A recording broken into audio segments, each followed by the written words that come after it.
You know that feeling, right? The one where it seems like the world is just relentlessly pinging for your attention. Oh, definitely. It's this constant barrage of information, notifications. Exactly. And honestly, sometimes it feels like our ability to really, dig into something and focus deeply is, well, it's under constant attack. It's a very modern feeling, that sense of our focus being pulled in a million different directions. Yeah. Yeah, absolutely. And that's exactly what we're diving into today. You've shared some really incredible material on what makes our attention tick, what throws it off. And crucially, what we can actually do about it. Right. Think of this as your fast track to really understanding how to maybe take back some control of your focus in a world that's constantly trying to grab it. And we know that you, our listener, you come from all sorts of backgrounds. You might be trying to really concentrate for a big project, maybe. We're trying to learn something new quickly, or maybe you're just fascinated by how your own mind works, which is, totally fair. Our goal here is to give you clear, useful knowledge, those sort of aha moments that stick, but without making you feel like you're drowning in jargon or overwhelming details. So what's on the agenda for this deep dive then? But we're going to break down what attention and focus actually are. They seem similar, but there are differences Okay. that explore the fascinating science behind it, like what's happening in your brain when you really lock in. And of course, we have to tackle the culprits, right? Those common distractions that just completely derail our concentration. The focus thieves. But it's not all doom and gloom. We'll also look at proven, evidence-based strategies for boosting your focus. Good. Practical stuff. Practical stuff.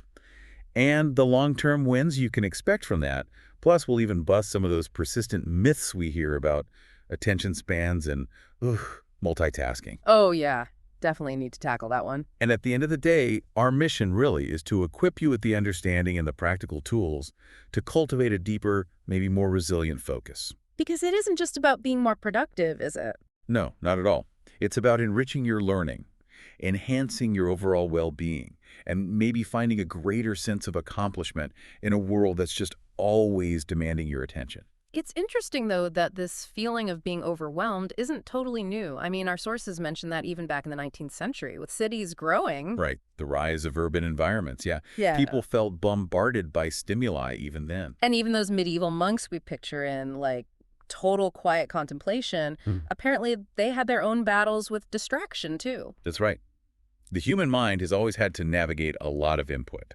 It's not a new problem, Right. but our sources really highlight that the challenges we face today with attention are, well, unique, largely because of the way modern digital technology is designed. It's built to grab and hold our focus in a way previous distractions weren't. Absolutely. Those constant notifications, the way social media feeds work, it's a different beast entirely than, a fly buzzing around your head while you're trying to read. Exactly. So let's really get down to it. What exactly is attention, and how is it different from this thing we call focus? They feel so intertwined.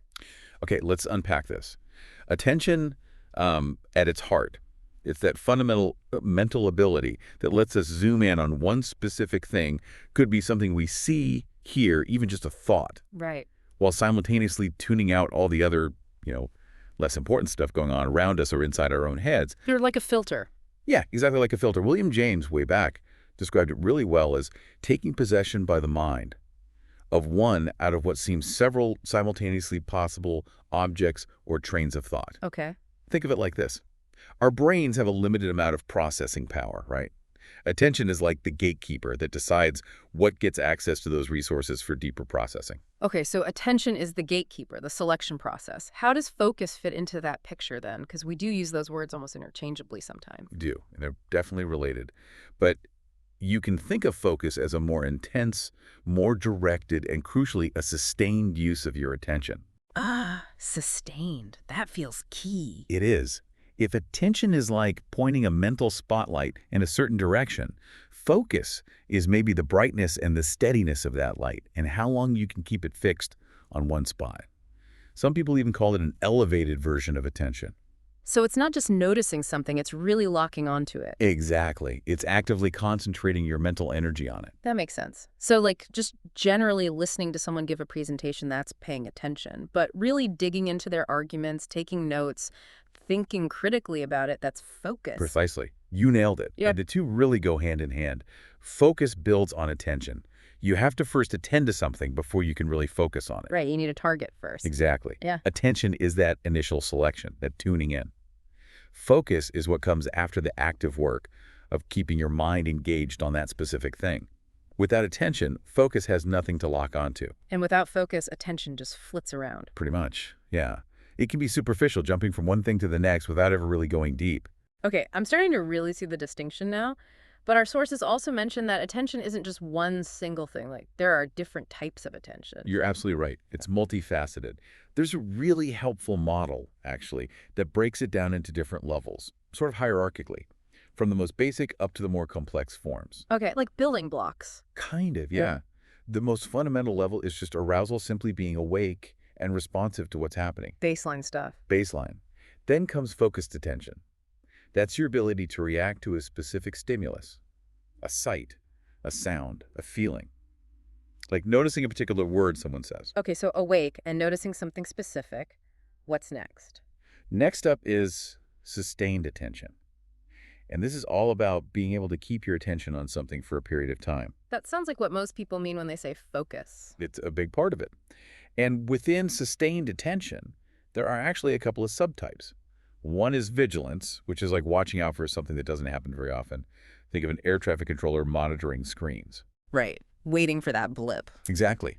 The other is concentration, which is more about maintaining effort on an ongoing activity, like reading a challenging book or working through a problem. Okay. After that, we have selective attention. This is your ability to zero in on the information you want while actively filtering out distractions, like trying to follow a conversation in a noisy room. A skill I desperately need sometimes.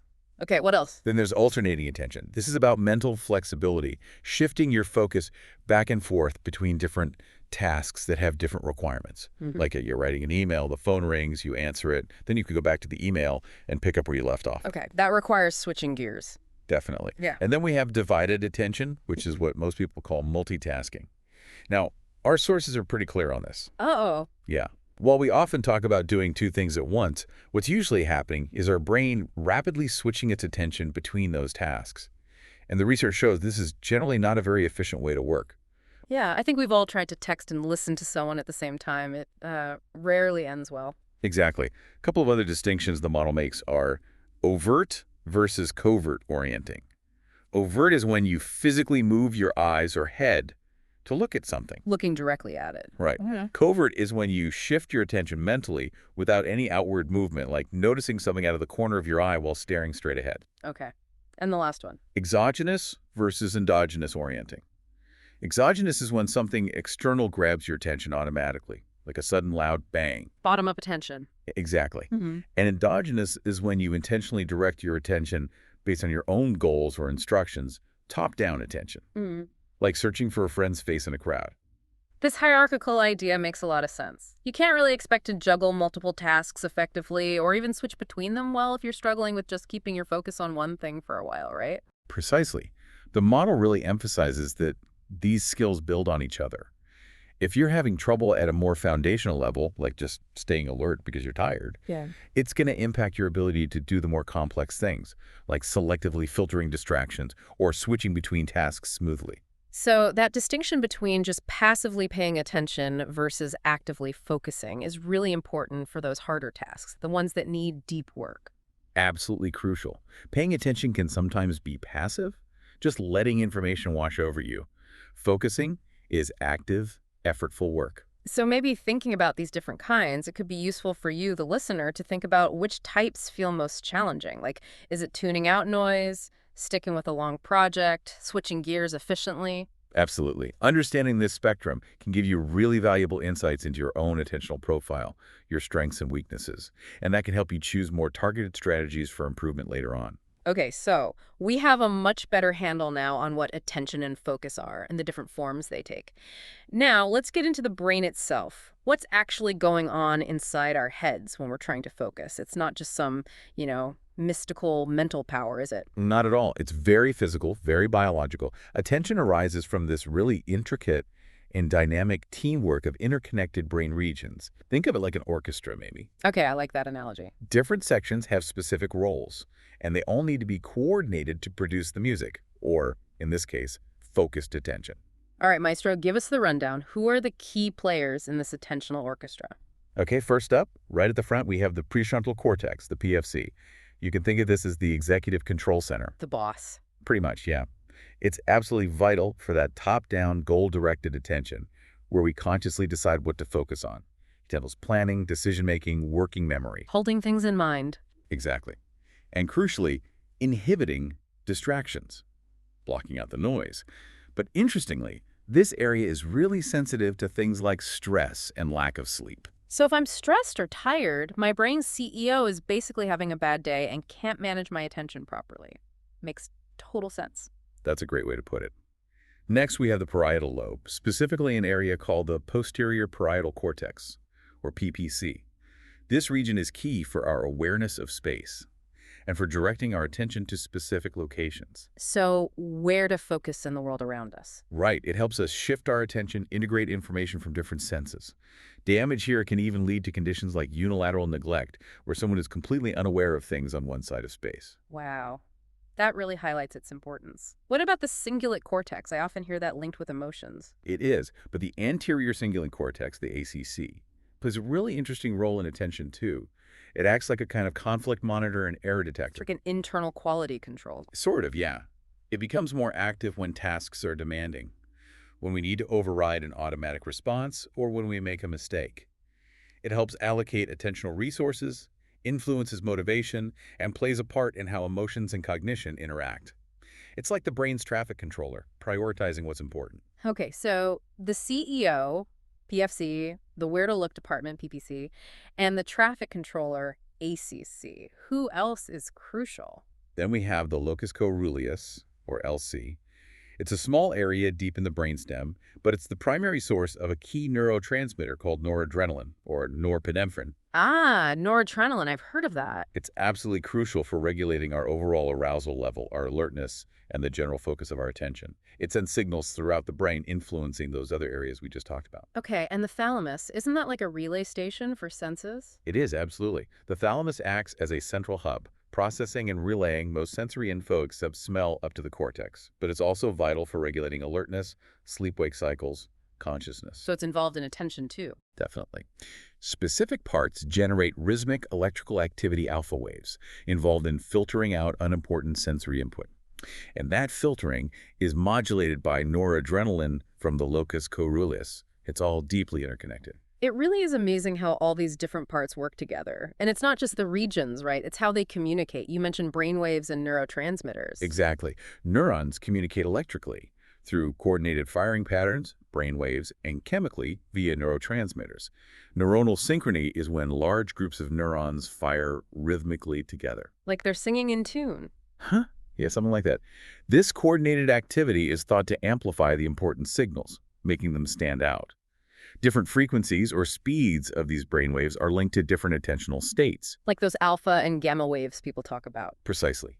Gamma waves, which are high frequency, are really linked to active attention, focused concentration, conscious perception, when you're really in the zone. Okay, gamma is focus. What about alpha? Alpha waves are interesting. An increase in alpha power, especially in the back of the brain, is often associated with inattention to external stuff, suppression of distractions. It's like your brain actively filtering things out. So alpha is like putting up a do not disturb sign for certain inputs. In a way, yes. Functional inhibition. And remember that noradrenaline from the LC, it helps suppress alpha in the thalamus when we need to focus externally. Ah, okay. Cool. And theta waves. Theta waves are slower. Research in infants shows theta synchronization in frontal regions is linked to the development of sustained attention. Gives us a glimpse into how these networks mature early on. Fascinating. And the chemical messengers, the neurotransmitters. Right. We mentioned noradrenaline from the LC key for focus, arousal, alertness, stress response, memory.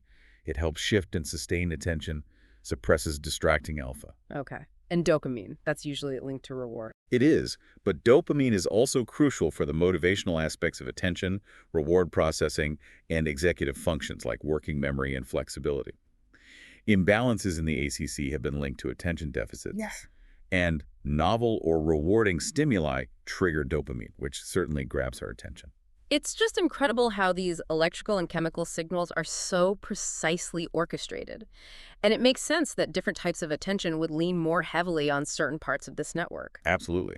For example, sustained attention really relies on that prefrontal cortex being well developed and functioning properly, and it keeps maturing into our early 20s. It's foundational. And selective attention, tuning things out. That involves hierarchical processing in the visual cortex, but heavily guided by top-down signals from the PFC and PPC, enhancing the attended stuff, suppressing the unattended. And the infamous multitasking or divided attention, what's the brain doing then? Well, attempting it activates a really broad network. Cognitive control areas, attention networks. But because resources are limited, performance usually drops. It's mostly rapid task switching, activating areas involved in that switching process. You also mentioned those tiny eye movements, microsaccades. How do they fit in? Yeah, even when we try to hold our gaze still and just shift attention mentally, our eyes make these tiny unconscious movements. Turns out they're linked to how we allocate spatial attention and modulate activity in visual and attentional areas. It challenges the idea of a purely mental spotlight, separate from our physical senses. So attention really is an active process. The brain isn't just passively soaking things up. It's selecting, boosting, suppressing. Exactly. That's reflected in things like increased gamma for focus, suppressed alpha for blocking distractions. It's dynamic resource allocation. And it's this constant balancing act between bottom-up a sudden noise grabbing your attention and top-down control your goals, guiding your focus via the PFC and PPC. That flexible interplay is key for navigating the world. Absolutely. How well we balance those determines how adaptively we function. So when we think about our experience, the reality we perceive is actively constructed by these attentional mechanisms. Based on our goals, what's salient, it's much more dynamic than I really considered. Precisely. And understanding this active role helps us appreciate just how many different things can interfere with this delicate balance. Which leads us perfectly into the focus thieves. Ah, yes, the villains of our concentration stories. Let's talk about the many different things that can sabotage our ability to focus. You've grouped them really helpfully: internal, external, societal. Let's start inside our own heads. A big one for so many people: stress. Oh, absolutely. Stress, both short-term and long-term, is a major disruptor. Acute stress, like a looming deadline or a sudden crisis, can really mess with those executive functions of the prefrontal cortex. The CEO having a meltdown. Exactly. Hormones like cortisol flood the system, shifting the brain into a more reactive, stimulus-driven mode. Makes you more susceptible to distractions, more likely to make errors, and even just the general psychological feeling of worry constantly pulls mental energy away. I definitely know that feeling. Mind racing with worries, trying to focus feels almost impossible. What about stress that hangs around? Chronic stress. That can have more lasting negative effects. It can impair PFC processing, disrupt attentional control, make it harder to flexibly shift attention. It can mess with the communication in that key frontoparietal network. And even physical changes. Yeah, over time, chronic stress can lead to structural changes like an overactive amygdala, the emotion center, maybe even reduced volume in the PFC, and making the hippocampus, key for memory, more vulnerable. Wow. Okay, stress is definitely a major focus thief. What's another big internal one, I'm guessing? Sleep, or lack thereof. You got it. The sleep-attention connection is absolutely fundamental. Sleep deprivation, whether it's acute like pulling an all-nighter or chronic partial sleep loss. Just getting 6 hours night after night. Right. It severely impairs attention, especially vigilance and sustained attention. Also hits working memory, decision-making, long-term memory consolidation. I definitely feel that brain fog after a bad night. What's actually going on in the brain that makes focus so hard when we're tired? Well, several things. Decreased alertness, obviously. More attentional lapses, those moments you just zone out. Microsleeps, even. Slower, more variable reaction times. Your brain state is just less stable. And the PFC takes a hit. Disproportionately so. Mm.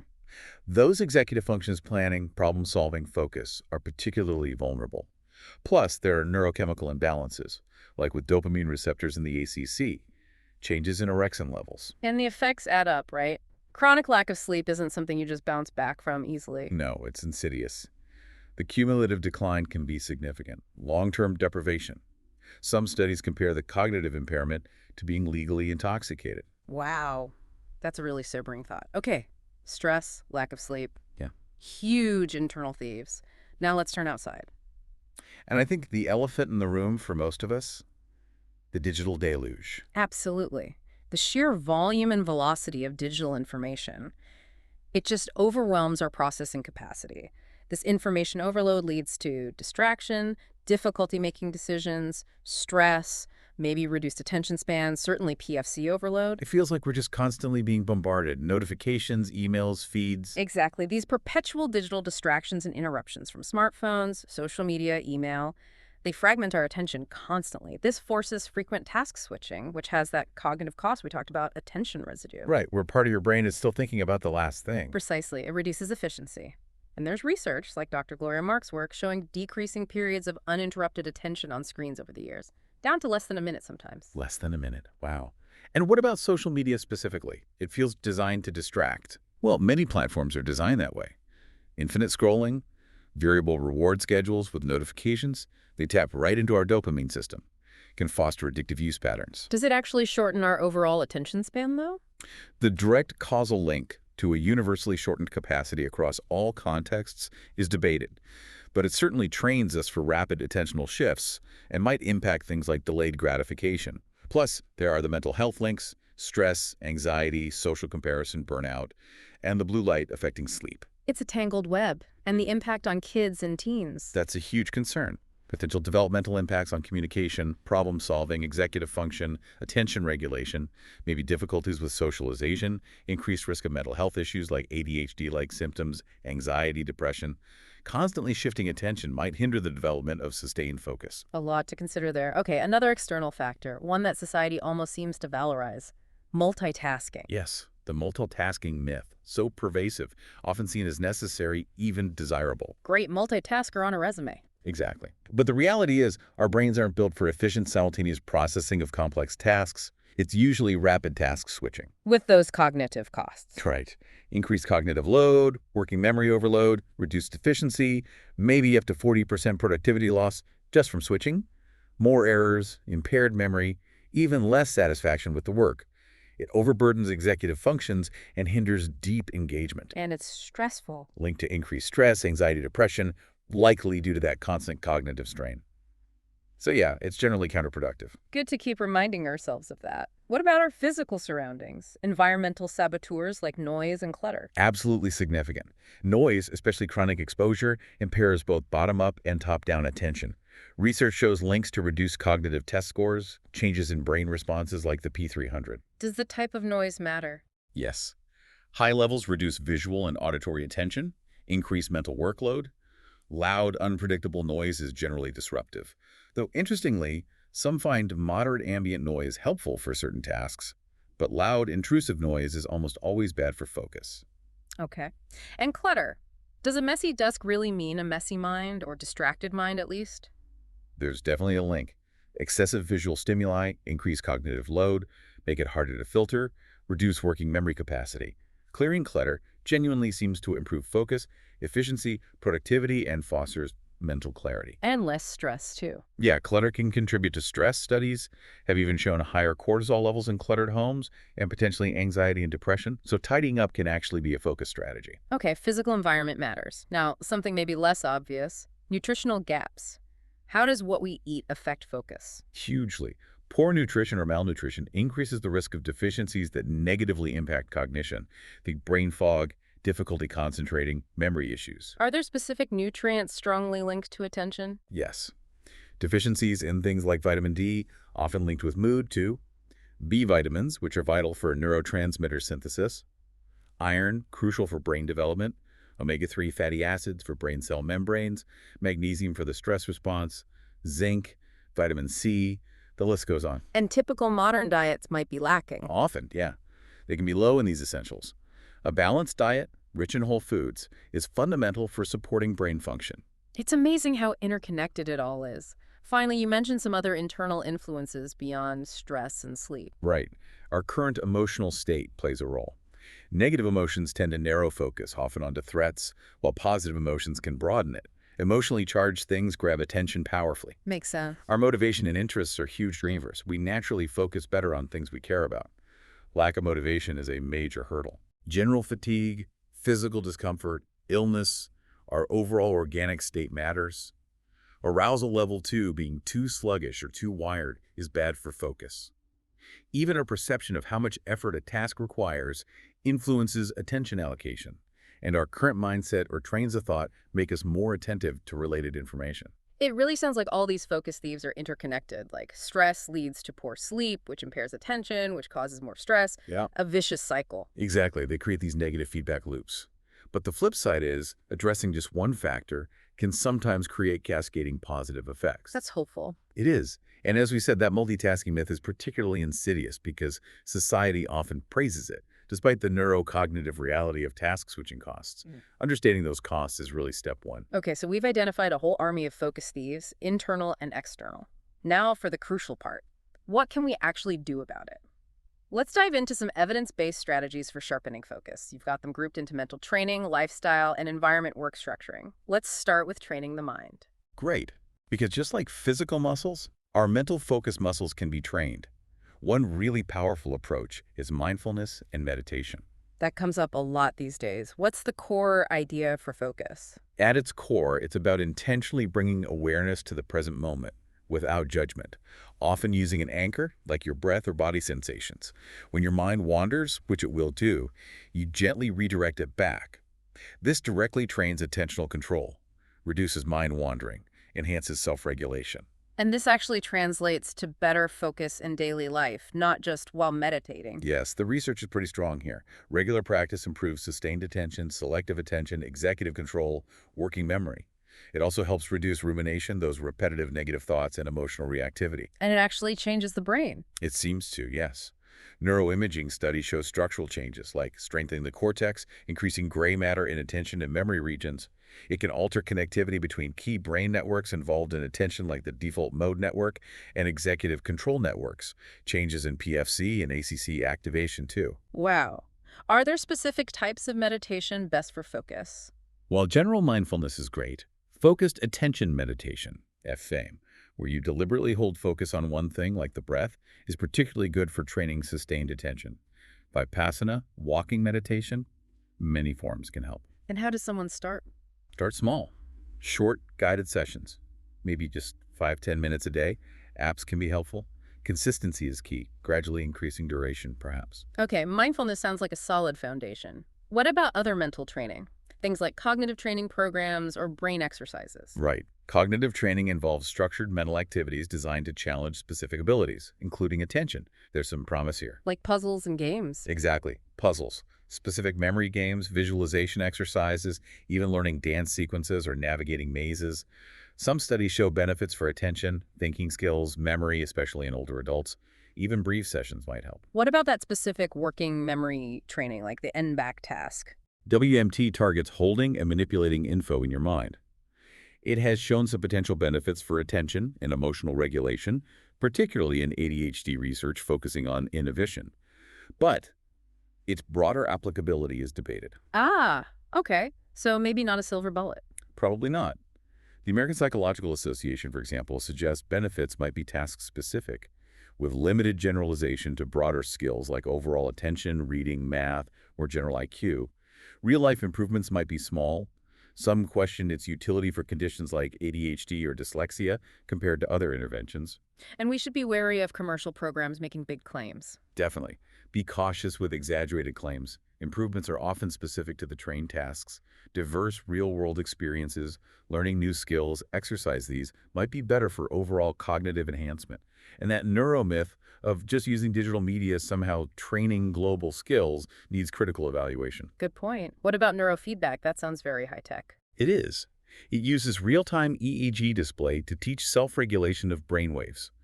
Like, for ADHD, trying to increase beta waves, associated with focus, and decrease theta, associated with drowsiness or mind wandering. It's basically biofeedback for the brain, using operant conditioning. And the idea is this promotes lasting changes. That's the theory promoting neuroplastic changes in attention networks, strengthening pathways for sustained attention, impulse control, enhancing self-regulation of arousal and cognition. Does it work? Especially for ADHD, where it's often mentioned. Well, there's been a lot of research and debate. Some studies reported improvements, but early reviews often lacked rigorous controls. More recent large meta-analyses, like a big one in JAMA Psychiatry in 2024, looking at high-quality studies. Yes. What did they find? They suggested that at a group level using blinded assessments, neurofeedback doesn't show clinically meaningful benefits for core ADHD symptoms in attention. hyperactivity, impulsivity. Maybe small gains in processing speed, some protocols slightly better, but it's not currently recommended as a frontline treatment based on that evidence. So interesting tech, but maybe the jury's still out on broad effectiveness, or perhaps it helps specific subgroups. Exactly. Precision medicine research might identify who could benefit in the future, but for now, caution is warranted regarding its general application for focus enhancement. Okay, so mental training has options, but with caveats. Let's move to lifestyle adjustments. We know exercise and sleep are crucial for health, but let's hammer home their specific impact on focus. Absolutely fundamental. Regular physical exercise is just fantastic Mm. for overall brain health, improves thinking, learning, problem solving, mood, memory, reduces anxiety, depression, lowers cognitive decline risk. The list goes on. And for attention specifically. Significant improvements in general cognition, memory, and especially those executive functions, attention control, working memory, flexibility. And it's not just intense workouts. Even light to moderate intensity helps. How does it work? What's happening biologically? It promotes neurogenesis, new neuron growth, especially in the hippocampus. Boosts synaptic plasticity, stronger connections. Increases crucial growth factors like BDNF brain fertilizer. Aerobic exercise affects connectivity between attention networks. Interestingly, moderate intensity might be optimal for attention benefits compared to very high intensity sometimes. And even short activity breaks during the day help. Yes, short breaks with activity while sitting seem to reduce PFC activation needed for demanding tasks later while preserving working memory. It helps sustain performance. And for populations like those with ADHD, exercise might yield even greater executive function improvements. So, moving our bodies moves our minds towards better focus. Incredible. What about nourishing our brains? Diet, nutrition, hydration? Hugely important. Nutritious meals provide the fuel. A generally cardio-healthy diet, fruits, veggies, whole grains, lean protein, low-processed saturated fat sugar supports optimal function. And hydration. Being even mildly dehydrated can impair concentration and memory. Don't forget water. Okay, baseline, good diet and water. Any specific superstars for focus? Omega-3 fatty acids, especially DHA and EPA, from fatty fish or supplements are critical. Brain structure, function, neurotransmission, neurogenesis. Intake is linked to better memory, attention, learning, maybe reduced impulsivity, hyperactivity, including in ADHD, might boost PFC activation during attention tasks. What about overall dietary patterns, like the Mediterranean diet? Yes, the Mediterranean diet is consistently linked to improved memory and learning. It's rich in vitamins, minerals, healthy fats, low in sugar processed stuff. It has anti-inflammatory and antioxidant effects, protecting against neuroinflammation and oxidative stress, which can impair cognition. There's also emerging research on the gut microbiome's influence, which this diet tends to support. Anything to be cautious about? Sugar? Food additives? Well, Western diets high in processed foods are correlated with higher ADHD rates, Yeah. but that's correlation, not causation. Sugar itself doesn't cause ADHD, but big swings in blood sugar might affect activity or focus for some. Food additives like colorings, preservatives. The research is mixed, often flawed. Some suggest a link in sensitive kids, but it's not definitive for everyone. And making sure we're not deficient in those key nutrients we mentioned earlier. Absolutely. Vitamin D, B vitamins, iron, magnesium, zinc, vitamin C. Ensuring adequate intake is crucial as deficiencies are linked to cognitive issues, including attention problems. It really hammers home how our physical state underpins mental focus. And the third pillar of lifestyle, prioritizing sleep. We know deprivation is bad, so what constitutes good sleep hygiene? It's about creating habits that promote consistent quality sleep. A consistent schedule is key, same bedtime, same wake-up time, even on weekends as much as possible. Helps regulate your internal clock. Easier said than done sometimes. True.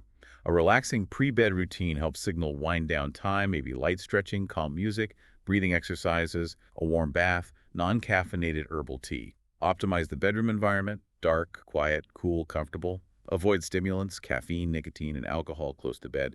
And crucially, limit screen time before bed. The blue light disrupts melatonin production. Regular exercise helps too, right? Just not too close to bedtime. Exactly. Regular exercise promotes better sleep. And sticking to these practices really does improve mental ability during the day and overall sleep quality, especially for people with insomnia. Okay, solid lifestyle advice. Now let's talk about structuring our work and environment. The Pomodoro technique is super popular for time management.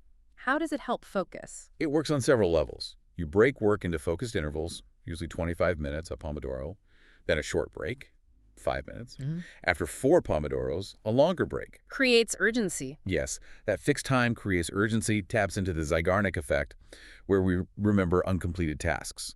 It breaks down daunting tasks, prevents burnout, reduces decision fatigue about when to take a break. Plus, finishing a Pomodoro gives a little dopamine hit. Is there evidence it works? Yes, studies show structured breaks lead to less fatigue, reduced distraction, higher concentration, and motivation compared to self-regulating breaks. It's often recommended for ADHD management too. Are there rules like what if I get interrupted? Key rules include: restart the Pomodoro if a major interruption occurs that can't be postponed. Try to complete the full 25 minutes, use extra time for review or planning. Break big projects into multiple Pomodoros.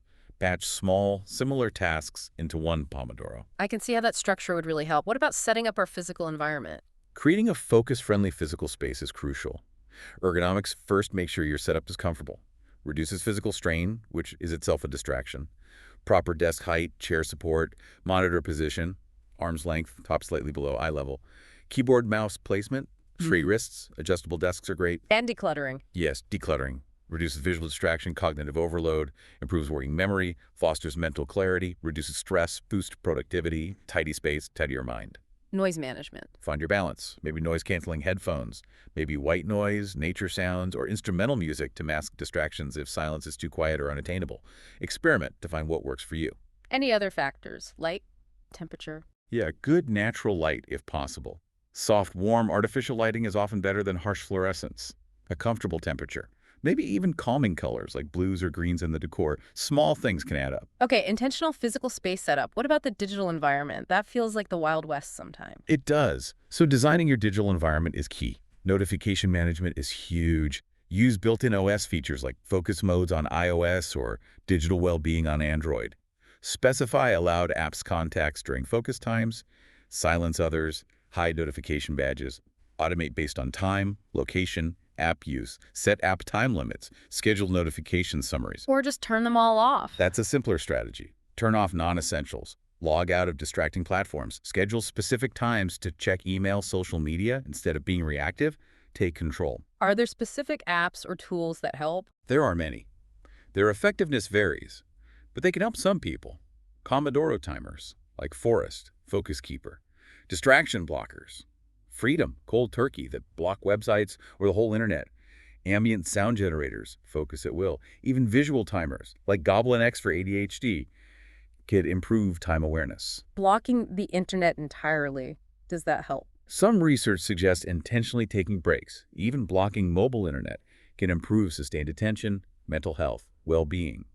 Might lead to more face-to-face socializing, exercise, time in nature.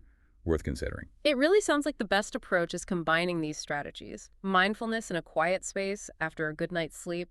Pomodoro with notifications off. Exactly. It's synergistic.